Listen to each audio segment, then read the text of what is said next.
రుద్రమదేవి మారుగా యుద్ధానికి మేము సైతం సై అని ముందుకొచ్చారు. యువత మీరే నా ఆశ, మీ ఉత్సాహం చూస్తున్నా.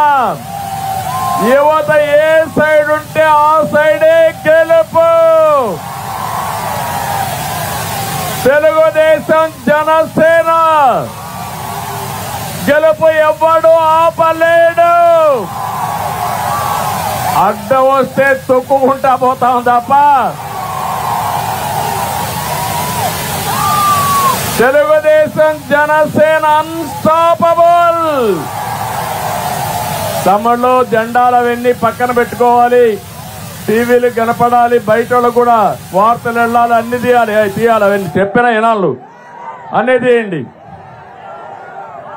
ఈరోజు నేను ఇక్కడికి వస్తే నేను మాట్లాడే మునుపు ఈరోజు ఒక శుభ పరిణామం.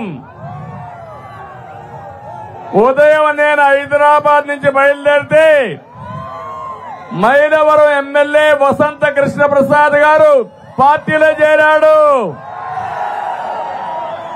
అక్కడి నుంచి నేను నెల్లూరు వెళితే సాక్షాత్తు ఒక ఎంపీ వేమిరెడ్డి ప్రభాకర్ రెడ్డి గారు పార్టీలో చేరారు.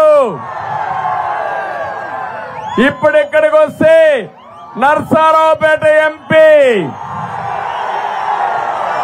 లావు కృష్ణదేవరాయలు పార్టీలోకి వచ్చాడు. ఉత్సాహవంతుడు, చదువుకున్న వ్యక్తి, స్వలాభం కోసరం కాదు, నిజమైన ప్రజాసేవ కోసం వచ్చాడు. అవునా కాదా? అవును అంటే గట్టిగా చప్పట్లు కొట్టి మీ యొక్క నేను అనుకున్నాను లావు కృష్ణదేవరాయలు గారు పార్టీలో చేరతారు. చేరిన తర్వాత ఈయనకు మంచి పేరుందా చెడ్డ పేరుందా అని మిమ్మల్ని అందరిని అడిగాను. గుర్తుందా? ఐవీఆర్ఎస్ వచ్చింది. వచ్చిందంటే జైలుపైకి ఎత్తండి. శభాష్. అడిగితే మీరందరూ అన్నారు బ్రహ్మాండమైన వ్యక్తి, మాకు ఏమాత్రం అభ్యంతరం లేదు, మేము ఆమోదిస్తున్నామని మీరు